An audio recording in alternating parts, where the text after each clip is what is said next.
Hey guys, in this video I will show you how to track an Amazon order with a tracking ID. Alright, let's begin. First, go to the official Amazon website at amazon.com and log in with your account.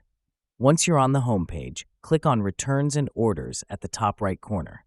This will take you to the list of your recent orders. Find the order you want to track, and you'll see the tracking ID and basic delivery status right there. While Amazon gives some tracking information, it may not always be detailed or up to date.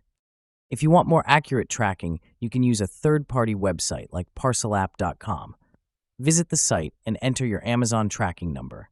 Then click on Track Your Package. This will show you the live status of your package, the delivery carrier, and any country-specific tracking details. You can also view the estimated delivery date and the shipping path your parcel is taking. So that's basically how you can track an Amazon order with a tracking ID. And that's it for this video. If you find this helpful, consider subscribing and giving this a big thumbs up. Thanks.